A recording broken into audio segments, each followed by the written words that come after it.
So first, I'd like to introduce and present the investors and judges that are on the line today with us. We're very much happy and excited, honored to have all of you with us today. First, Mary Lou McFarlane, sports tech industry veteran, have held executive positions in numerous sports tech companies, the biggest ones. And Mary Lou is also founding and CEO of Sports Tech Works, and also founding member of Women in Sports Tech organization. So very happy to have you with us, Mary Lou, today. Michael Pullman, you know Michael, partner at Scrum Ventures. Again, Michael has been with us for the first Sports Tech Demo Day. Always an honor and exciting to have you with us today, Michael. Lance Dietz, principal and investor at KB Partners. Lance, good friend based in Chicago. Lance, again, happy to have you with us today. Melanie Strong, up next, partner at Next Ventures. Melanie is also a sports tech industry veteran. She's held various positions, global positions at global firms like Nike. Today, she is managing investments alongside Lance Armstrong and Lionel at Next Ventures. Melanie, again, very exciting to have you with us today. And finally, last but not least, Charlie Greenwald. Charlie, always a pleasure to have you with us. Charlie was with us in Tel Aviv last November. So Charlie, also sports tech industry expert and CEO of Sports Loft. Welcome, Charlie. That's about the judges lineup. We have a great selection of startups today that will be pitching their amazing products and technologies. Again, this is the selection for this demo day. We've received dozens of applications. If you're a startup, don't hesitate to apply. Once you apply once, we'll consider you for future events. And this is a format that we repeat every month to give as much space as possible for these amazing companies to get exposure to investors. So we'll have Zenkai Sports today on the line, Spolk, Vitruve, Dazzle, Urban Expert, SenseSwim, and CreativeBot, all representatives of the very dynamic sports tech environment all across the world. Just before I pass on the word to my colleague Tomer and we jump right into it, just wanted to introduce to you guys Winorize. Winorize is the largest sports tech platform. Today we released this beta version of Winorize for you to have access to all sports tech startups, investors, communities, events, everything that's happening in the industry is on Winorize, and especially you startups, you have to be there to get your profile out there visible to our community of investors and sports tech leaders. So feel free to join. It's free to sign up. We'll be happy to welcome you on Winorize. And then I will just pass on the word to my colleague Tomer. Tomer, the floor is yours. So thank you very much, team, and happy to have you with us. And our first startup for today is Zenkai Sports. Sports apparel brand based on revolutionary technologies. Though our CEO and co-founder is here to share more information. But the floor is yours. You have the option to share your screen. Great, thanks guys. Just need the screen share enabled. And you got it. Perfect. Team, stop yours. Yep, perfect.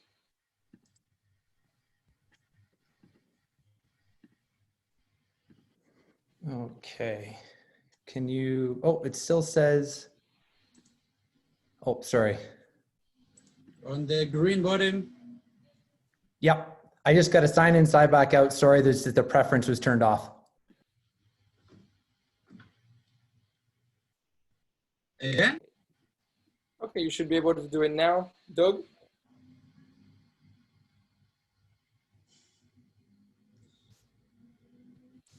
Doug? I think we missed one startup, so we're going to have only 6 startups today. No, Doug is on the line with us. Okay, let's jump. We'll start with the next startup then. No problem. Doug will catch up with us. So let's start with Spolk. Benjamin. Hey team, how's it going? I'll see if I have the same problem that he had, but I think you shouldn't have that. Okay, Doug is back. Okay, Doug is back on the line, so we'll give him the word. Apologize, Ben. Okay. Sorry, guys. Okay, you should be able to share your screen now.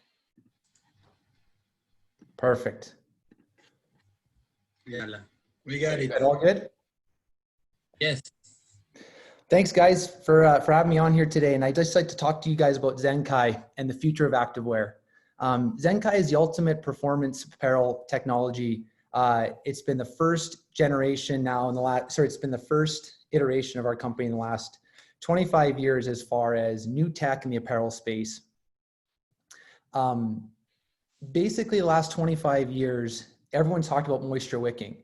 And now with current science and a lot of the university studies done overseas, realizing that we sweat as humans to cool ourselves down. So the idea of moisture wicking or pulling the sweat off your skin into the garment or the clothes you're wearing actually makes you sweat more and overheat your body, and you lose energy quicker as an athlete. So this has now been purported by science. It's been backed. And we're the first company now in about 23 years in apparel that's saying the exact opposite of everything on the market. We need to sweat in order to cool ourselves down. We're able to do this because of our unique value proposition and our proprietary technology called Philium. Philium makes natural fabric supernatural. It's antimicrobial, quick drying, nano-free. If you play a contact sport like American football or ice hockey, it has anti-slip properties. Because it repels sweat, it also repels bacteria. This means you can wear it 5, 10, 15 times without washing it. It's odor-free. Less washing is better for the environment. And the biggest call that I want to talk about today is being eco-friendly, mostly because the US on average generates 25 billion pounds of textiles per year, with 85% ending up in landfills. And as the next generation comes up, this is a huge problem for our planet. Currently, the market opportunity right now in sports apparel, it's about 184 billion as of 2020. So it's a massive, massive market. As far as Zenkai Sports go, we're a direct-to-consumer e-commerce brand on all major platforms. We are selling online as we speak. Our current products we're selling online are as follows. We've got a very, very tight SKU of men's clothes in the following colors. We have a new men's training line launching in the fall. And one of the reasons I'm here today is because we are launching our women's line. We already have major contracts in place. One of the ones I want to call out today is 3Ice, which is a new professional ice hockey league that's starting next year in 2021. And we just signed on as our official apparel provider for the entire league. We have a very experienced team over, I think, 100 years now in distribution, sports, logistics, shipping, marketing, and design. And our financial projections have been updated due to COVID. And for funding terms, we're looking for $1 million right now, current investment on a convertible debenture. So thank you very much, guys. Amazing. Thank you very much. And let's move to the Q&A session. Yes, we got maybe a first question for Melanie Strong. If you got a first question for Doug on his presentation. Yeah, sure. Hi, Doug. Really nice job. Hi, thank you. I'm in Portland with you too, so excited to know that you're a local talent, local founder. Yeah. So tell me a little more about this technology, Philium. So I love the eco-friendly angle. What makes it different and better from some of the recycled plastic fibers that are already out there? Yeah, and as you know, Melanie, with being at Nike for so many years, pretty much the entire industry in apparel synthetics. Synthetics is derived from oil, which is the largest polluter on the planet as far as that vertical goes. Our apparel is all cotton. So it's over 95% cotton. So we're actually the only technical performance apparel on the market that's actually touting being cotton, which cotton's biodegradable when you throw it out, and as well as being eco-friendly. And that's only possible to have these benefits because of our Philium technology. So. Great, thank you. Maybe Lance, you got a question for Doug? Yeah, hey Doug, thanks for the presentation. Quick question, like who, I guess initially, is the ideal target market? Like is it elite performance? And then it starts to bleed down to consumer, but how do you think about that initial go-to-market? Oh, great question. So we always talk about being the elite performers as kind of the authenticators and the ones that are developed, that are basically showing the masses that this product works, because if they're the top of the world in their profession, then the amateurs will wear it as well. We want to be in the 99%.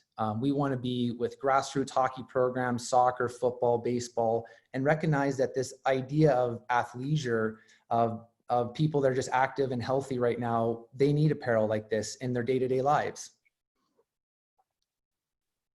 Very nice. Maybe Marilu, do you have any questions for Doug with your distribution experience? I don't know if Marilu can hear me.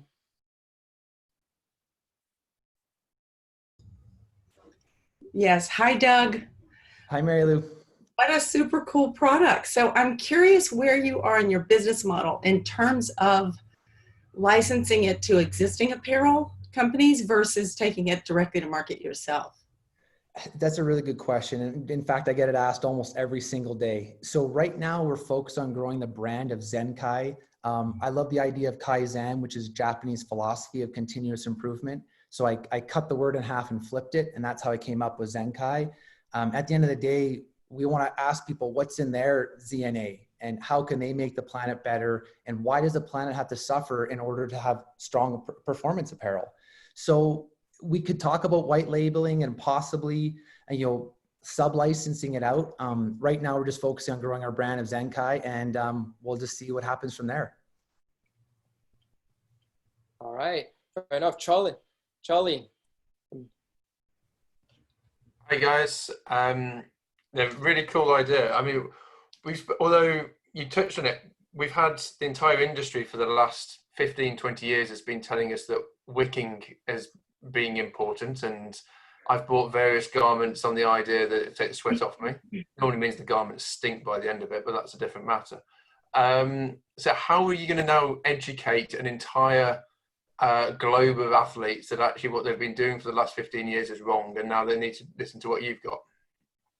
To be honest, that's what excites me the most. Every single day waking up and changing the narrative and changing the paradigm shift. And when it's backed by science, it makes a story so much easier to tell. I'm not saying it's any less hard to get the masses to adopt, and it's going to be a heck of a fight.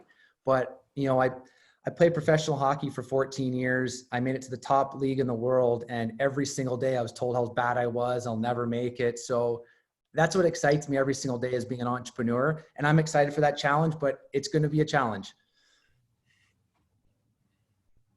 Thank you very much. And we must move on to our next startup.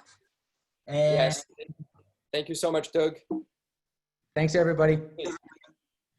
Thank you very much. So our second startup spoke more from the media and broadcast world. You can see here the profile on Winnerize, the platform that the team mentioned before. And we have Ben, the CEO, here with us. Hey everybody. We'll see if we can, if the share screen works here. I think it's going to work first try, which is always nice. Amazing. Let me just, hold on.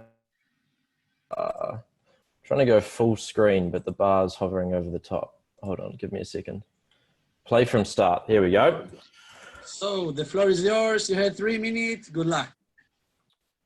Hi everybody. I want to introduce you to my friend Augustin Basso. Augustin Basso is a professional commentator in Uruguay, professional rugby commentator. And I also want you to meet one of our clients, the World Rugby Sevens. Every year, the World Rugby Sevens have events in over 13 countries around the world. Now, they also have fans in just about every market. So for a commentator or a fan in South America, if they want to offer this broadcast to them, they need to produce Spanish commentary. Now, to get Augustin to commentate all these events, they can either put him on a plane and fly him around the world at a cost of hundreds of thousands of dollars, or they can do what they do now, which is use Spork in our virtual commentary studio.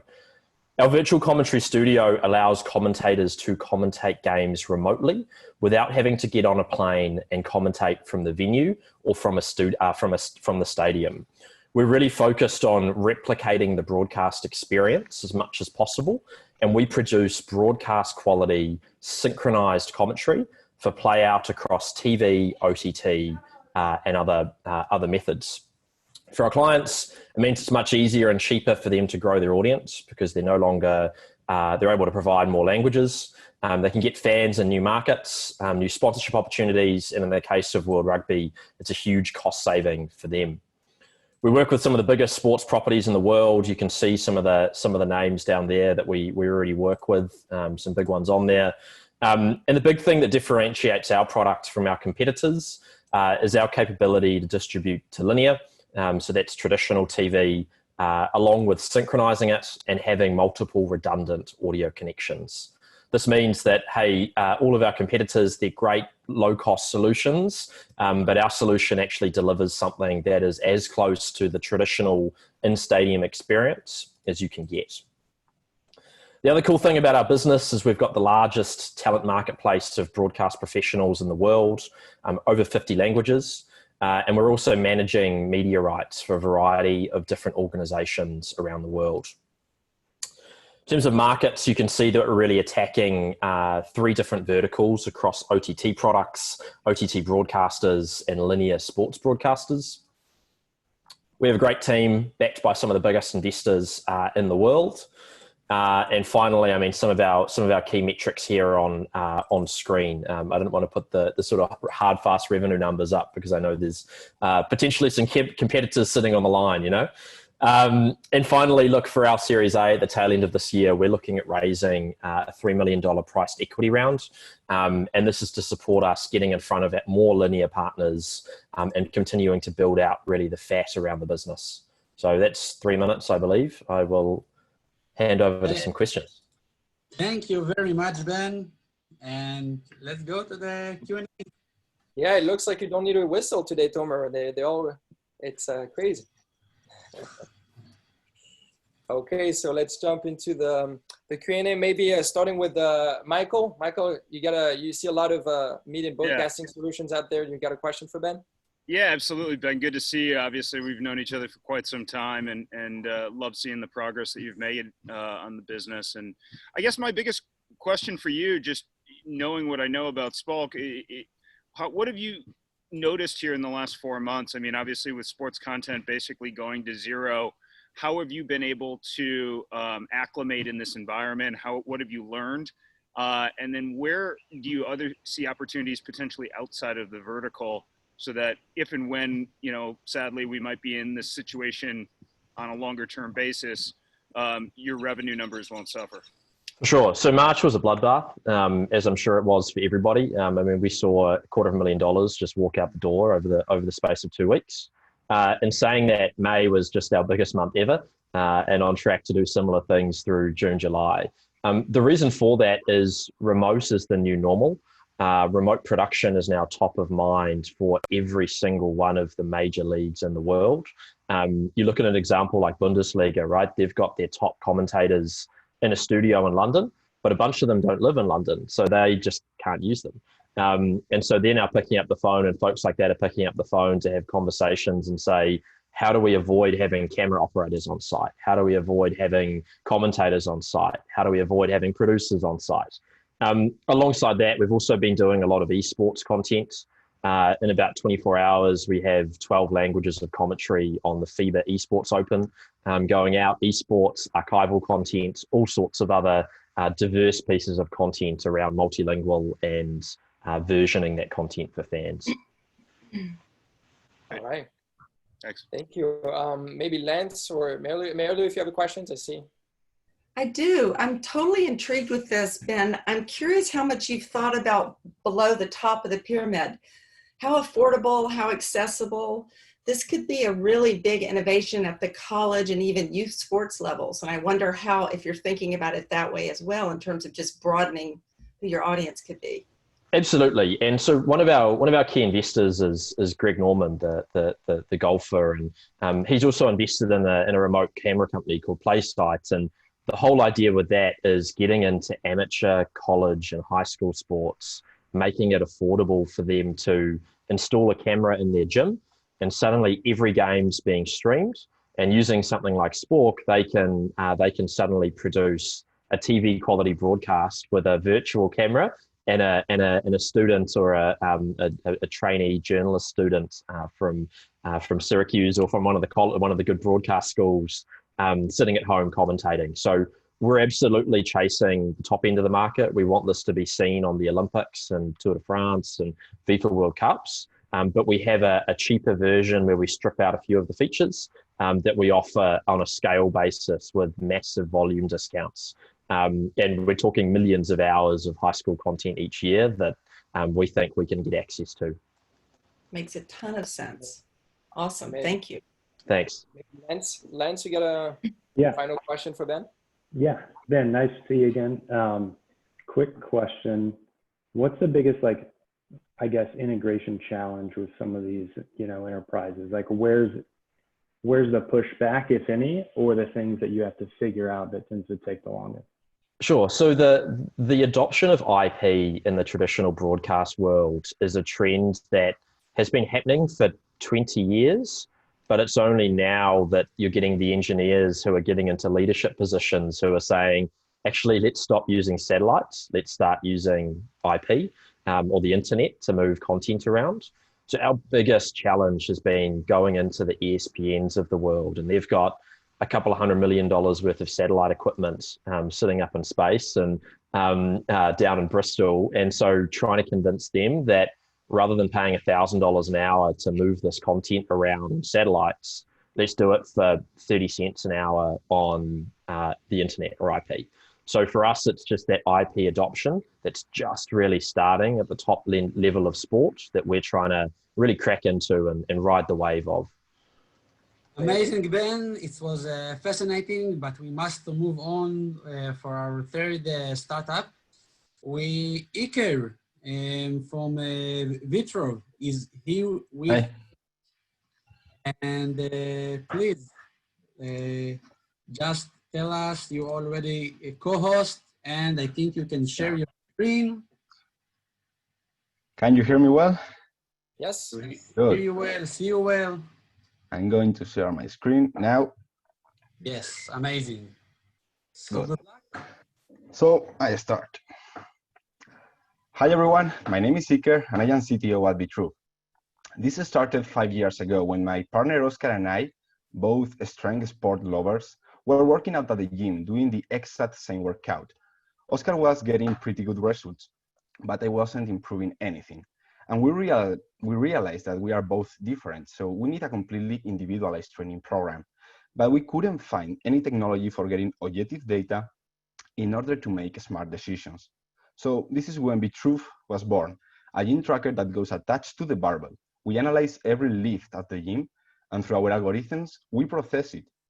And by using our apps, we are able to give insights to the coach or the athlete. We started in 2017 with just 5,000K in our pocket. And by doing a crowdfunding and reinvesting our profits, we have invoiced more than 500K until now. We have been winners from 2 accelerating programs such as Hype Sports Innovation and Meta, thanks to our very fast growth. And we have many professional clients, such as almost every Spanish sport federations, like the Handball Federation, professional teams like Deportivo Alavés or Sporting of Lisbon, Marshall University from the US, San Diego University, Beimel Athletics private facility, and the General Council of Physiotherapists in Spain. This is our third product, and we are already working on a new product that will be much smaller, more portable, more accurate, and it will be even able to be integrated into barbells, making this way the first smart gym. We can find similar solutions in the market, but ours is the only one that is very reliable because reliability is a must, and that is really affordable because products and competitors with similar reliability devices are like 10 times more expensive, and cheaper technologies are not reliable enough. So right now we are selling hardware at 397 euros, and we also sell software for teams for our B2B clients. The good thing of this is that we are getting a lot of data that will be used in the future, for example, for preventing and avoiding injuries, or for example, for selling other products, related products, or even selling workouts. Because the good thing of this is that we have clients from different sports because all of them go to the gym. All of this has been possible thanks to our talented team in marketing, sales, software development, hardware development, and also sports science. Some months ago, we closed our first round of 120K with Sorai and Meta, both from Spain. And we are now looking for €1 million investment for finishing our first tier and second tier of software for teams and for entering the US market, a very hard market. That is why we are also looking for strong partners, because we really see a good opportunity, because you can't improve what you can't measure. Thank you. Amazing, Iker, and all of you right on time. I must share that one of our best assets, Fernanda, is in this world. So when we go through the pitch, she was very enthusiastic about the solution. And let's go to our... Yes, Tomer, and I think it's also a great question for Melanie, which is one of the most impressive athletes on the line with us today. So Melanie, maybe you got a question for Iker. Oh man, I don't think that's true at all. This is a really fascinating solution to a problem that exists, especially for folks who don't know how to have sort of a self-guided experience at the gym. I guess one of my questions for you is, have you explored looking at delivering your data through the existing apps out there? Because one thing we're seeing is a bit of app fatigue. How many apps do you need to measure all the different variables of your training journey? Yeah, for the moment, we are exploring to partner with other companies that has experience in this sector. That, for example, we can integrate with them so they can use also our data. But in the future, we are looking for integrating other sensors, such as activity monitors or wellness tests that will allow us to get this not objective data, but other very important data of how well you sleep, how well you eat, and so on. So we are looking to start implementing them in our app in order to find these patterns for giving better insights. Got it. Thank you. Great. Maybe Charlie Greenwood on the distribution and scaling. Do you have a question for Iker? Not so much on the distribution, but more about the actual product itself. I mean, how much hardware needs to actually be put in to the gym itself, or is this? I mean, how much investment does a gym need to make, and how much is it as a personal product? It depends on the size of the gym. Normally, teams use a device per 4 athletes. So 4 athletes can use one device in a training session. So a gym can invest like 5,000 or 6,000 euros or even more, depending on the tier of the software they get, because paying more for the software will allow them to get better insights. But for a B2C client for the future, with just one piece of device, you can do everything you want in the gym. Lance, I think you got a question for Iker. Okay, thanks so much. This seems like a souped up version of GymAware and like Push combined almost. How do you think about like the computer vision options out there, like a Perch or another type of competitor, as people start to move to sort of that type of technology as well? Sorry, how can we like how do you think about computer vision versus having like a hardware component that's attached to the barbell, or stuff like that? Yeah. We don't really like these camera visions, but we really believe that, and that is why we are working on a new product, that this has to evolve. Nowadays, the most reliable products are this product with a cable, like ours, like GymAware, for example. And that is why we are using this, because our clients know it and they want reliable devices. Reliability is so important. But for the future, we are exploring these smaller technologies that nowadays our competitors in the market they are not getting the reliability they need, because scientific research say that. So we are planning to evolve our technology, but not to the computer vision, but something smaller and portable. All right, maybe a last question for Michael. Yeah, can you talk a little bit more about both revenue model and then customer base? You mentioned Teams being kind of a primary channel. Obviously, with a lot of changes taking place in the gym, during and then post-COVID, home fitness has become such a buzzword. Obviously, connected fitness, virtual fitness. How do you adapt to that? How do you pivot into kind of some of the changes in the industry? Yeah, it's something good for us because we have seen like an increase of sales this past month, because now athletes are working out at their gyms. So they need to give an insight to their coaches. Their coaches need to see what they are doing. So with our technology, they can track everything that is going on in the gym, in their athlete's home. So we see a really good opportunity for online coaching now. Thank you very much, Iker, and I'm totally agree that in the past few years we see much more decision based by data and not intuition in many verticals, the gym, basketball, and everything.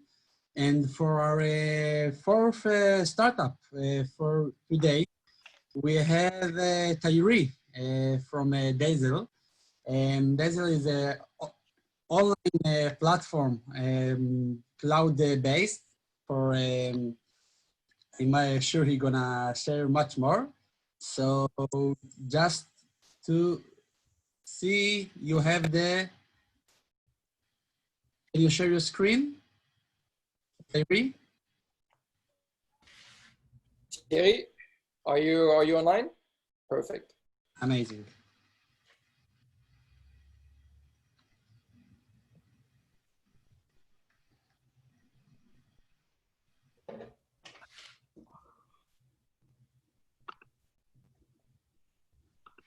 Hello, can you hear me?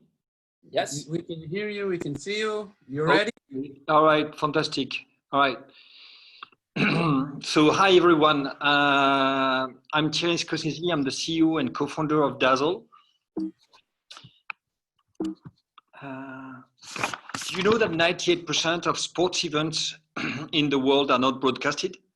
Only 2% are broadcasted, and they are mainly premium sports events such as the Olympic Games or first-tier football matches. So therefore, these 98% are clearly missing engagement in terms of participants or sponsoring. So why only 2%? Mainly for two reasons: the complexity of implementing a professional technology broadcast solutions and highly cost of productions. At Dazzle, we want to revolutionize this market, and we create a video productions platform in the cloud with three main objectives, which are simple, intuitive, and cost affordable.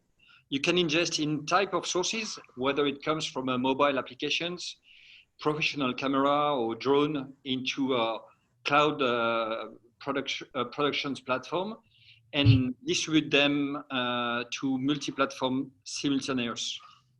I'm really sorry to interrupt, but we still see the cover slide. You can scroll down or something. Amazing. Do you see the slide now? Now, yeah. Yeah. Okay, so what about the market opportunity? The live video software streaming market is clearly in expansion. The market is forecasted to grow by 3 times between 2017 and 2023 to reach $3.5 billion. It is a highly fragmented market with only 5 players, global players, but not yet a clear leader. The other things I wanted to mention also is 5G will be definitely an accelerator of growth for Dazzle. Today, we have a current base of international customers covering different profiles, such as sports federations, sports events, broadcasters, also media enterprise. We also work with enterprise and partners which are reselling our solutions, such as Imagica Group in Japan. To become the leader and accelerate, we are looking at raising 1.5 million euro. The objective is to grow and keep progressing on the product side and to accelerate our sales footprint internationally. Thank you. Amazing. Thank you very much, Thierry. As you say, the 1 or 2% of the broadcasting game just show what is the gap between the ideal situation and what we have right now. And let's jump into the Q&A session. Yeah, and maybe our first question for Mary Lou. I mean, you're an expert at scaling sports tech solution, and this is clearly something where there's a lot of opportunity. Maybe you got a question for Thierry? I do. I'm curious if you go into who is your absolute core best customer for this? Well, I give you some example. We have, as I said, mentioned to you, we have different kind of profile. We work with local sports events. It can be, a swimming championship, the gymnastic federations, a handball game championship. We work with the handball federations in France. It can be also marathons, local marathons, regional marathons. It can be trails in the mountain. That's on the sports events. But we also work with broadcasters, as I mentioned earlier, because they want to produce more content on the digital side, and obviously they want to reduce their cost of productions with something which is more light to use. So you would replace whatever Spartan Race is doing, for instance. Spartan wants to promote all of their races. You would replace whatever they're doing now. Yeah, well, exactly. We actually, Spartan Race is one of our customers. So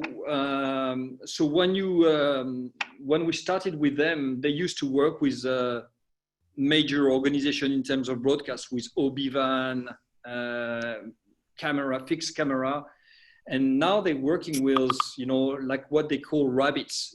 Just one guy running with smartphones. And they can have the producer not even on the place. The producer can be anywhere in the world. Interesting, thank you. Amazing. Maybe a question from Michael? Yeah, can you tell me a little bit more about kind of the global reach? I mean, it sounds like you're working with Spartan both globally as well as potentially in the US. Where is your revenue breaking down right now? Is it primarily in Europe, or are you really kind of consistent across the board?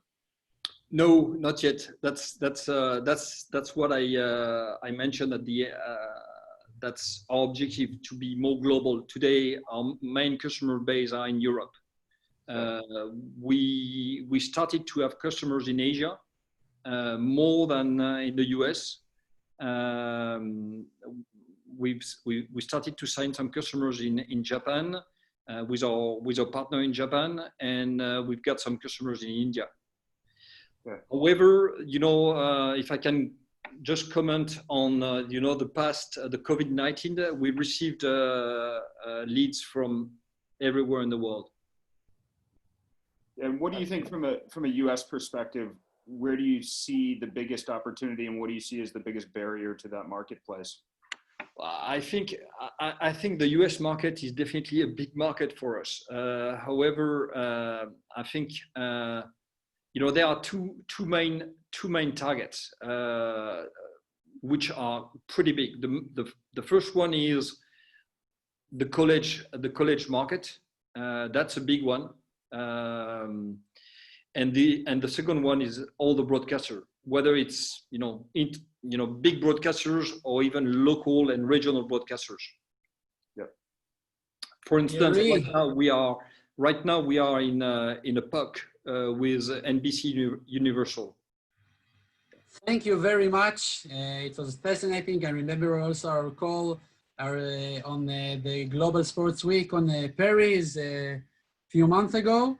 And we will jump to our next startup. And I think one of the most exciting thing about this startup is the combination. All of us love sports, and some of us also like gaming. And the combination between of them is really interesting. So Natalie, hi. With us. Yeah, I share my screen. Wait a second, just in the green button. Yeah, I see, but I have to choose. Why? You see. Do you see just when I pass my slides or not? Because yes. You see my, sorry, yes. I'm not choose that way. Sorry. We have it. So good luck, Natalie. Thank you. When I was young, I did a lot of exercising. I didn't know that I was doing sport. I was playing, just playing.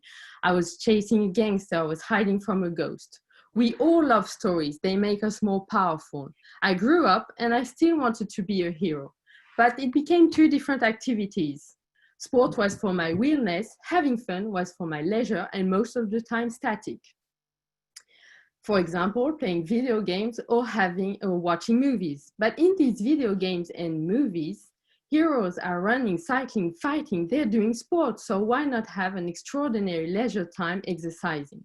With extra, move to play. It's more than sport, it's more than game. You live an extraordinary adventure. Storytelling, gamifying, ensure immersion, involvement. It's a powerful way to help people to push their limit within a group.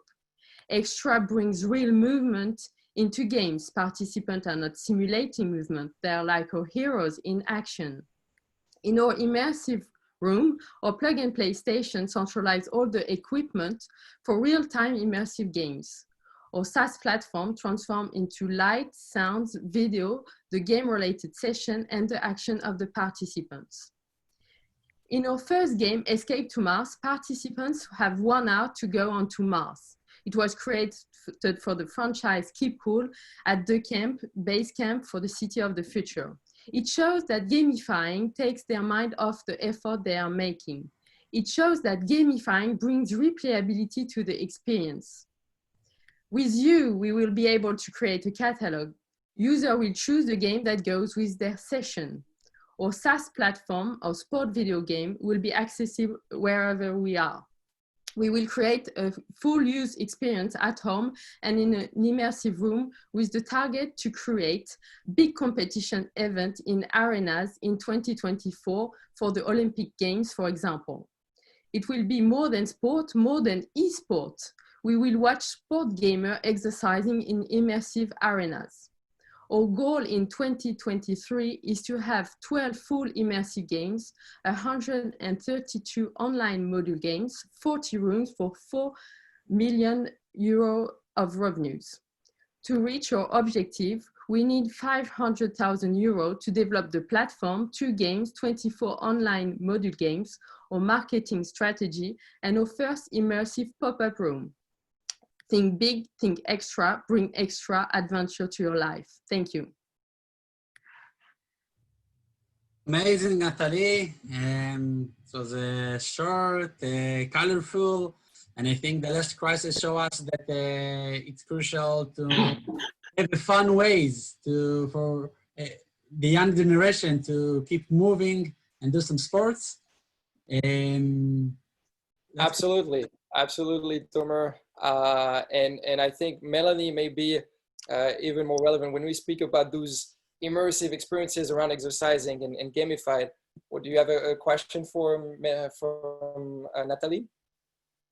Yeah, I love that, Natalie, you're solving a problem between the popularity of esports and e-gaming and actually getting those kids and consumers to be active. It's a problem that Nike and Adidas and all the big brands are certainly trying to figure out. So are you targeting then people who are already avid esports and e-gaming users? Are you targeting people who want to get fit and using this gamified experience to make it stickier and more fun? The thing is, yeah, it's to get people to do sports. People who do a little bit of sport and wants to improve themselves and do it with recurrence, and we really find recurrence in games. So it's really to bring people to make more sports. And 58% of players of video games do sport. So why do they have to choose between sports and video game when they can do the two in the same time? Awesome. Thank you. Thank you. Great. Melu, maybe another question for Nathalie? I do. I'm totally curious how accessible this is. It seems like a cool COVID thing as well. And how does it differ in your mind from what we used to do? It seems like Wii is not happening anymore, but how would you compare what you're doing to the Wii experiences that we've all had? Yeah, yeah, exactly. The Wii experience was great, and it was one of the thing we were watching. And we have now we have the the Ring Fit. Nintendo started another product. Our difference is in the fact of we really want people to do the good movement, the real movement. So we're tracking movement, and it's really you do sports, and you're going to use the mechanic of sports, the mechanics of game to do sports. The Wii is in the other sense where you make games, it's familial and all that. And the other thing it changed is that we go in a room after, an immersive room. The thing is really to go to do it at home if you want, and to go in a room like an escape game, and you do it with strategy with others. And it's immersive real time. Awesome, thank you. I could see Peloton would be super interested in this. For sure. Maybe a last question for Lance. I know KB Partners has been active in the esports gaming space. Yeah, Natalie, thanks so much. I think it's really interesting. Quick question, like, can you just talk about the team a little bit? Because I know you're doing a bit of like, you know, game studio type along with fitness space. So what's the team look like to do that? Can I just share one slide like that? I can go quickly.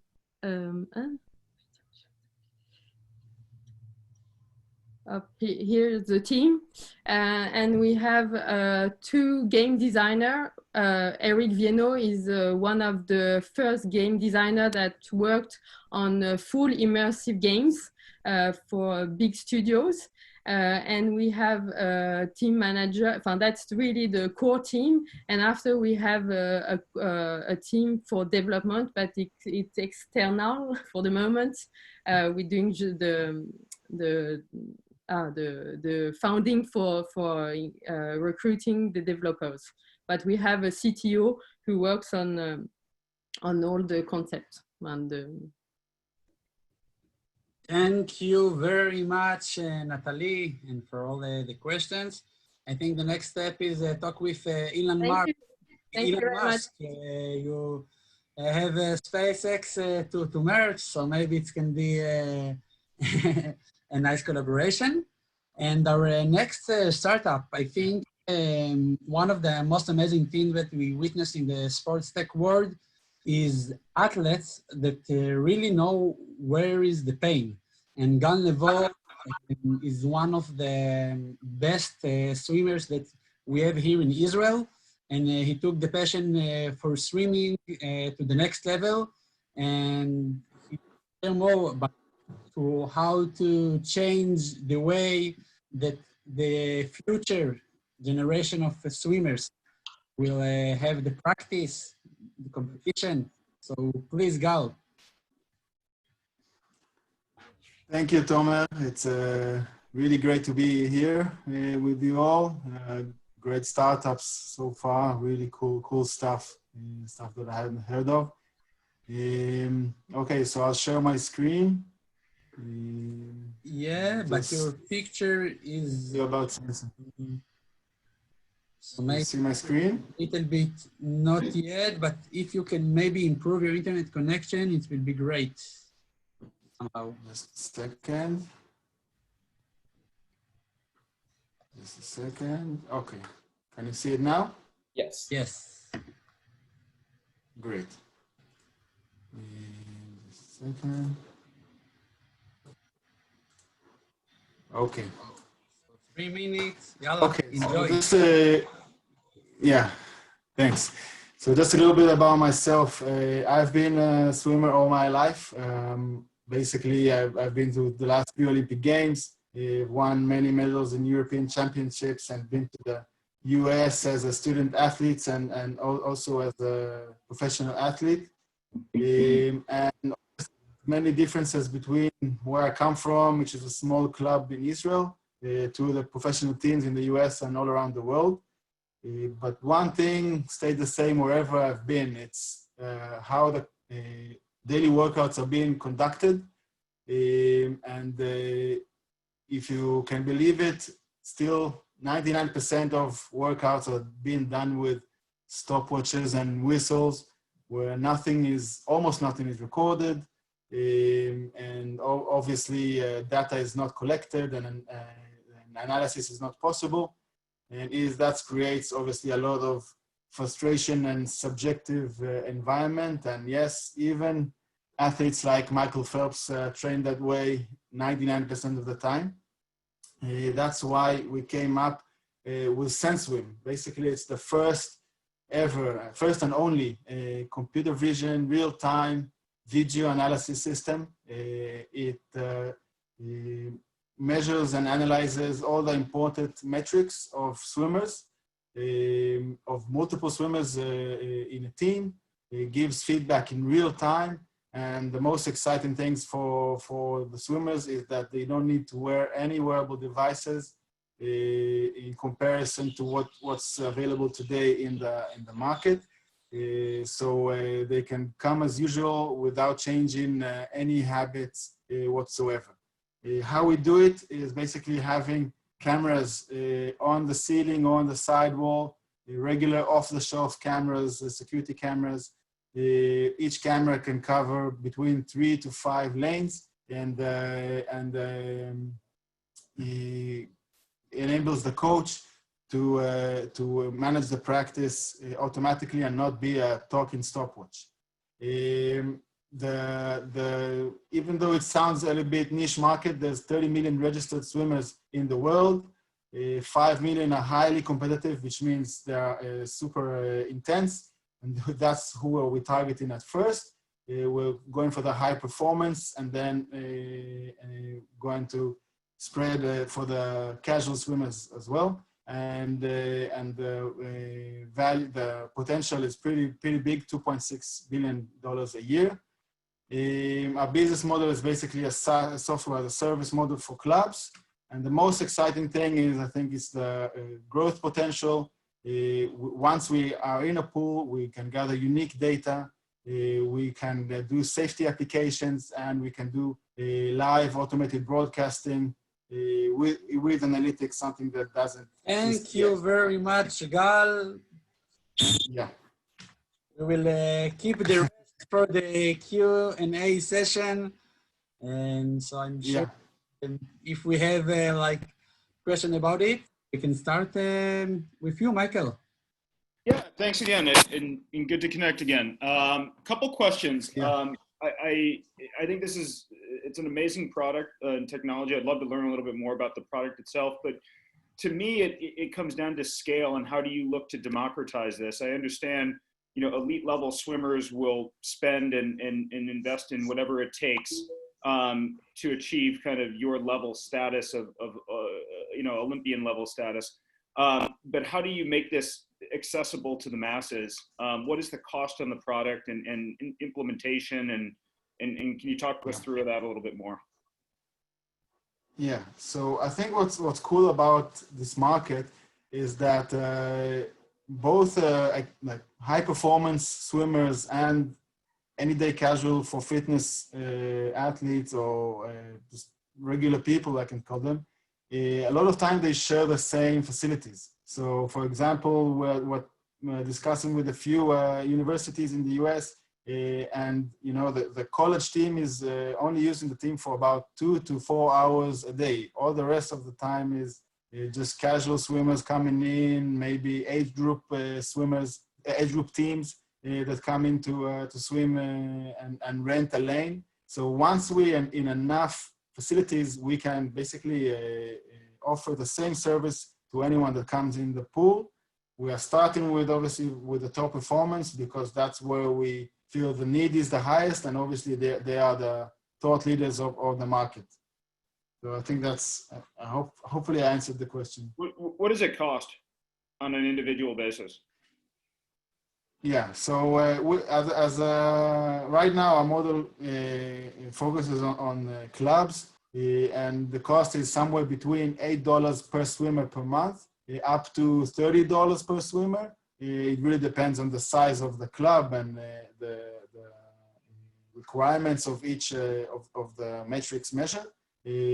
But the model is based on that usually parents in the US pay about $200 per month on the membership for competitive swimming club. So that's about taking about the average $15. It's about 5 to 7% of the monthly cost. So hopefully the value that we bring is much higher. Thank you, Gal. We'll try to fit in 2 more questions. Maybe first from Charlie and then Melanie. Hey, Gal. Good to see you again. Hi. You too. Question comes back really to on the market size. I get there's a lot of people who are swimming and making up the very large number that is there, but how much is actually how valuable is the market? Because I mean, if you look at big brands like the Nikes and the Adidas, is the thing they've always struggled with in swimming is there's not that much stuff to sell them.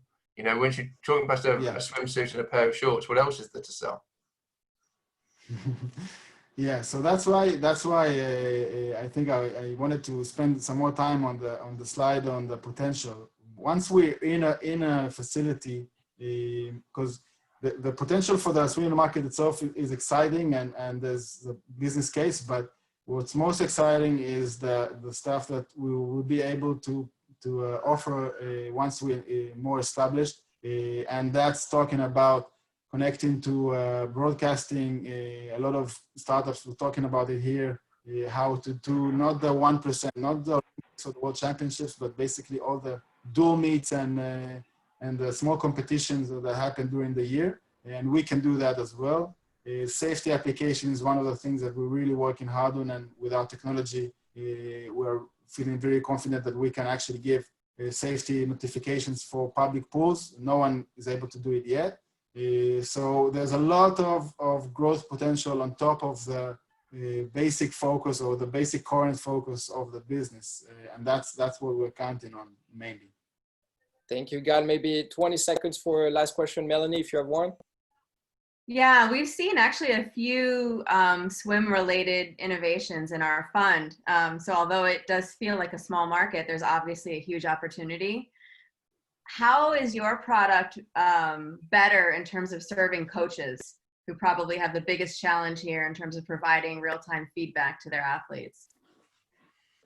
Yeah, so current products, either the wearable products or some video services, they either don't give enough analytics or they don't provide real-time feedback. And that's the 2 things that we are able to provide for coaches. And when coaches experience it on first hand, that's what excites them the most. It creates a different dynamic during practice. It enables them finally to coach. And it changes the whole way they experience coaching. And I think that's what makes us unique, the real time and the video only. Got it. Thank you. Thank you very much, Gal. And I know that is already implemented with Wingate. And actually in the next October, we're gonna start a very unique program with Wingate around the sports and innovation. But we must jump to our last startup, Creative Bot, using AI for a fan engagement solution. So Benjamin, the co-founder and the CEO, is here with us. Yes. Hi, everyone. One second, let me share my screen. You're supposed to have it. Yeah. Can you see it right? Yes. So 3 minutes. Cool. It's yours. Good luck. Okay, awesome. So hi, everyone. My name is Benjamin Benichou, and I'm the co-founder and CEO at Creative Bot. Let's start with a pretty famous quote. If it ain't broke, don't fix it. And if you're familiar with how large sports organizations operate, this quote makes a lot of sense. When we started Creative Bot, I was all about pitching clubs and leagues about engaging with their fans one-on-one, moving them from social media platforms they don't own into their own pipeline. At the time, I thought that having a better understanding of their fans was critical to their business. But the truth was, I was totally wrong. And then COVID-19 hits. Now that their long-use business model has been completely shaken upside down, cutting off critical streams of revenue, it's not about fixing something that is working anymore. It's about reinventing themselves to be able to survive. At CreativeBot, we enable sports organizations to connect one-on-one with their fans at scale on any messaging apps. We developed a full suite of tools to quickly scale their opt-in list, capturing their social... What? It's fine? I can keep going? Yeah, it's the fan engagement. It's okay, yeah, it's awesome. Everyone getting excited. So so really capturing their social media followers into their own pipeline. We give them the capability to engage with their fans through year-round interactive campaign, moving from push marketing to conversational marketing. But the most important is we start generating revenue at once by providing their fans with the products or services they specifically want. And with our integration with Shopify and the leading e-commerce platform, we are able to track the full cycle of the customer journey and track proof of ROI. How do we make money? CreativeBot is a SaaS platform with a performance-based business model. We charge our customers 12% on any new customers transactions and 8% for returning customers. We launched in December last year with the Los Angeles Rams. And since then, we have built up a pipeline of opportunities with the world's leading sports organizations. But because sales cycle in sports can virtually take forever, we also launched similar use case for brands, artists, and athletes that have audience to monetize and product to sell right away. By looking at our clients' social media audiences, website traffic, average order value, and conversion rate, we're able to forecast for them their opt-in growth and revenue for the next 12 months. We're not currently raising money. We're focusing on getting our 10 next clients to market to really prove that our solution can be a new source of predictable revenue for sports and entertainment companies around the world. My name is Benjamin Benichou, and I'm the co-founder and CEO at CreativeBot. Thank you very much, Benjamin. Yes, amazing, Benjamin, amazing. Thank you so much. I think Lance could have a question for Benjamin. Lance. Yeah, thanks, Benjamin. Great presentation. Thanks.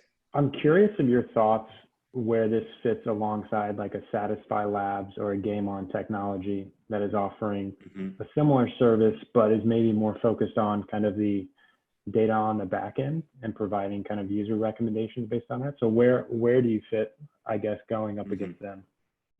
Yeah, that's a very good question, and something we're facing, especially in North America all the time, because they have a big market penetration. The main difference is, I feel, is like two completely different use cases. Like Satisfy Labs, like they are very focusing on like the customer support type of things. So like if a fan like have a problem with their tickets or, you know, like all these like related question. Here, what we are looking is like really helping sports organization to getting after like new source of revenue and not waiting until the fans come and like initiate the conversation because they have a problem to solve, but really getting, you know, like at the top of the funnel on their social media platforms and just like bringing the fans into this different program. And the way we look at it is like obviously the D2C opportunities, having this conversation and being able to like expose the fans to their different products. But we also have very great conversation on the B2B revenue side. So literally helping the sports organization to move their traditional game day activation that, you know, no one know when they're going to be able to do it again, into like a fully digital space. And again, I don't feel that when a customers go and engage a conversation with a customer support bot, like this is a place where a sponsor want to sneak in and activate. So that's where we see the main difference. Thank you. Mary Lou, maybe a question from you in terms of the scaling aspect? And then you just addressed, Benjamin, it is a very interesting way for a sponsor to come and be engaged with fans as well. Are you approaching sponsors directly or more just straight to leagues and teams? So we try to like, you know, having the relationship with the team first, because we feel on like the fan perspective, like it makes much more sense to open up a conversation with your favorite team and keep it open for the long run versus having a conversation with Pizza Hut or Budweiser. Yeah, I think it's like, I think the sponsoring world has been, you know, like disrupted a lot with the current situation, and they will ask for like more proof of performances. So that's why we believe it's always interesting to start with this D2C approach, you know, building up the audience, and when they have their fans in this pipeline, being able to using our segmentation tools to go after the sponsor and offer them to reach a very specific segment of their audience. Amazing. Michael, for last question. Yeah, I just want to piggyback on what Lance was saying before. I'm obviously very familiar with Game On and as well as Satisfy, and I see the difference obviously with Satisfy. I think with respect to Game On, I see that being more of a direct competitor in terms of how you're both going after the market, particularly in North America. Game On has made a shift, as you probably know, from a kind of a subscription-based model to more of a rev share on ad sales. Their IP essentially is being able to create ad units within the chat, right? What would you say your kind of point of differentiation, or kind of where is your IP in this kind of space? Yeah, that's a good one. And I think I mean, you know, like compared to a few months ago when we were pitching, our business model was subscription based, right? And we realized that it's actually like very hard, like even more right now, to like, you know, selling something when there is like not the concrete proof of ROI, you know, behind. That's why we're starting to like have this like performance element. And so, yeah, so the idea for us is like going after a team and organization that have the capability to sell direct to their customers. And really, you know, like I say, taking a commission based on like the revenue we are bringing in. And one example, which is super interesting, is Rams, for example. So you know how like all these teams in the US work with Fanatics. And before, it was like impossible for them to doing anything outside of Fanatics for like e-commerce. But then the NFL just like allowed them twice per year to activate with the local brands and releasing like capsule collection with like 6 SKUs and virtually unlimited units on these products. So it's kind of like open up a big opportunity because we can like jump in, onboarding, like building the audience with this like early access promise and being able to track like how many more units we're like selling for them. And then I'm not really into like this idea of like having like the advertising type of revenue, but more like I say for the B2B initiatives, we want to be sure that, you know, if one of the team like run campaign and project with their sponsor, like how can we, you know, have like a good understanding of like how they value this campaign, and therefore like same idea, right? Like if they're selling, you know, 50K more to their sponsor to reach out through this channel, like what is revenue for us? And we try to stay on this, like, you know, 10 times the value, like they pay us, they get, you know, after, as like a main metric to being sure that, you know, they all see the potential and how this can bring more revenue to the team. Thank you, Benjamin. Thank you very much for a great presentation. Thank you so much for the opportunity. Thank you, and we'll. I think it's time for us. We'll just please stay on the line for the next 5 minutes as we'll do a roundtable with our investors. Maybe starting with Marilou. What's your top 3 of the day after hearing those great pitches? I've got it down to 4, but I will try to get it to 3. I have a couple other questions about SenSwim, but my sense about SenSwim is that it is such a global sport and so disrupts the way that timing is done now. I'm a swimmer. Everywhere I go in the world, I try to find the nude pool, and I just know that the global appeal at all ages and all levels, I would have to give that one. That would have to be one for sure. And I know the people at Swim Australia, and it's not easy to find. As you said, Melanie, there aren't that many disruptions that are accessible in the swim space because of wearables and everything else. So I would give it SenSwim. I would also say Zenkai. There's a lot that appeals to me about, you know, keeping products out of landfill. I think if it stinks less, it's washed less. I think someone like a Nike or an Adidas is going to grab that up. And then I have to go to Urban XP. I think that that really capitalizes on the kind of the momentum of esports right now. And if we can get people up, that's the biggest complaint against esports, is how can we actually get people up and moving? And if there's a way to integrate that into what's happening in esports, I think that could be really scalable and really timely at the same time. Amazing. Thank you, Marilu. I think those are great insights for the startups on the line. Moving maybe to Michael. What's your top 3, Michael? I know it's always hard to do about these companies, but we gotta make it. And I just want to say thank you again to everybody that presented today. I think some really outstanding companies, great entrepreneurs, and amazing traction. So congratulations to all of you. I'd say my top 3 are somewhat aligned with Marilu's too. I think Zenkai, and Doug, and what you've done is pretty remarkable. I think, to me, the 3 top companies all play a role in this kind of what I see as kind of more of the stay-at-home economy and the stay-at-home fan. I think, you talk about performance wear with Zenkai, and then you talk about, athleisure.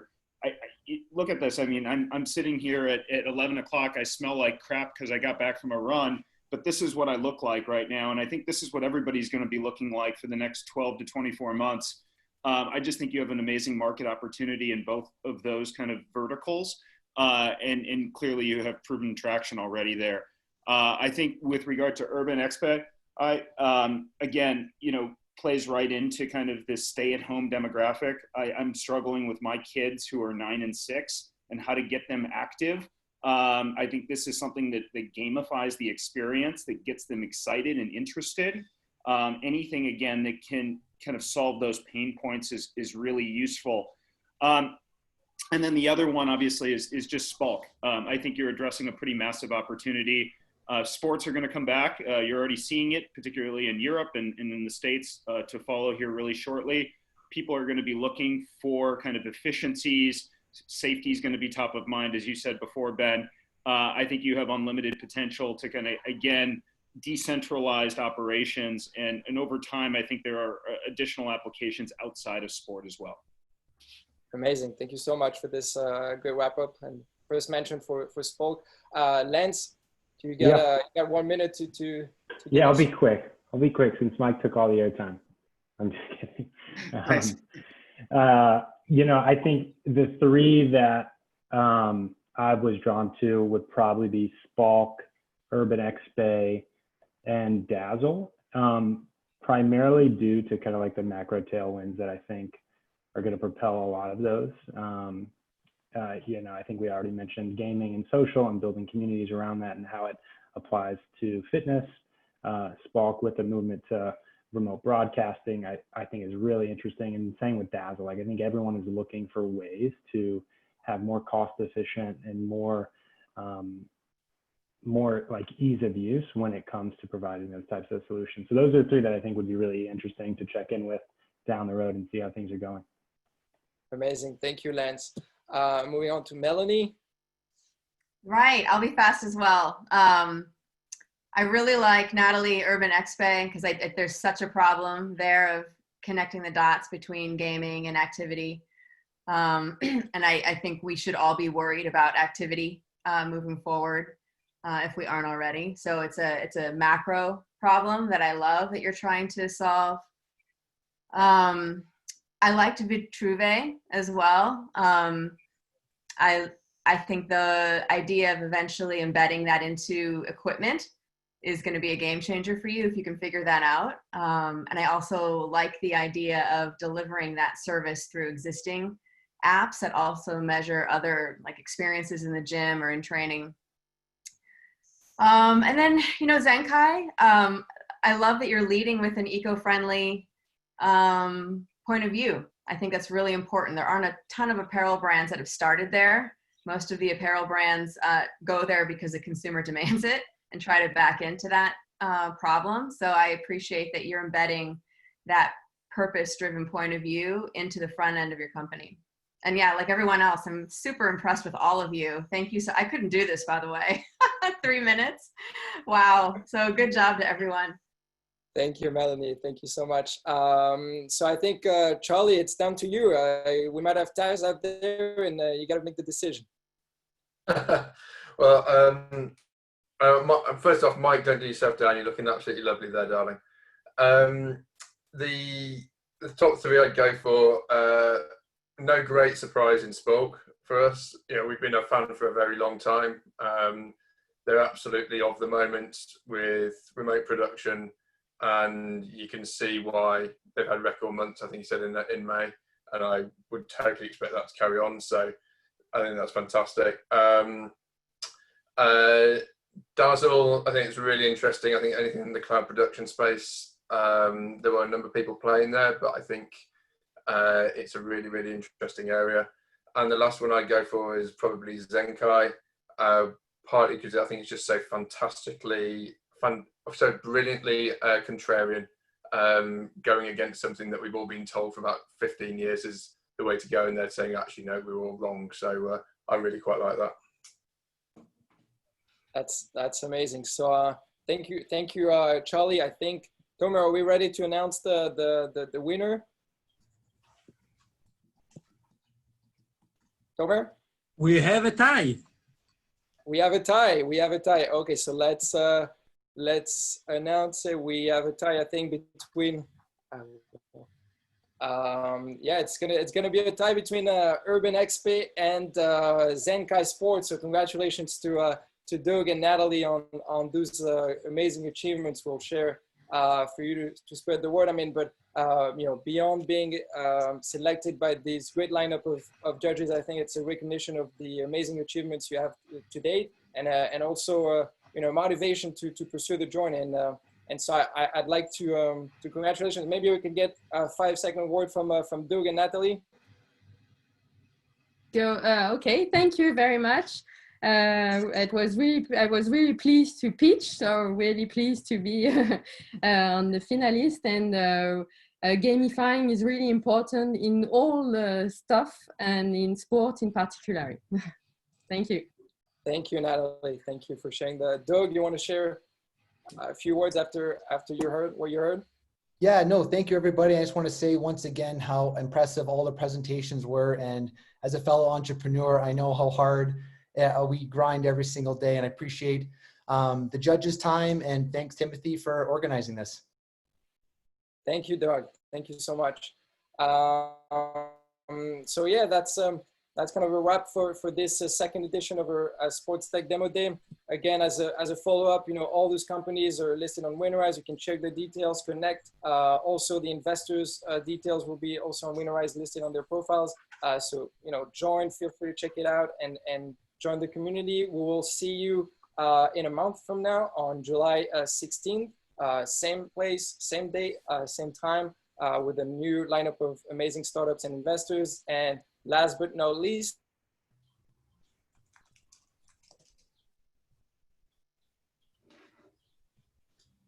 to all, and let's keep rolling the ball in sports tech. Thank you. Stay care, stay safe, and healthy. Bye-bye.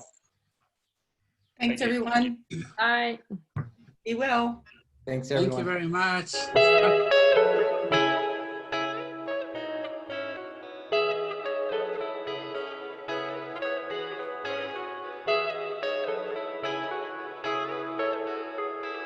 Thank you very much. Stay safe. Bye. Thank you, everyone.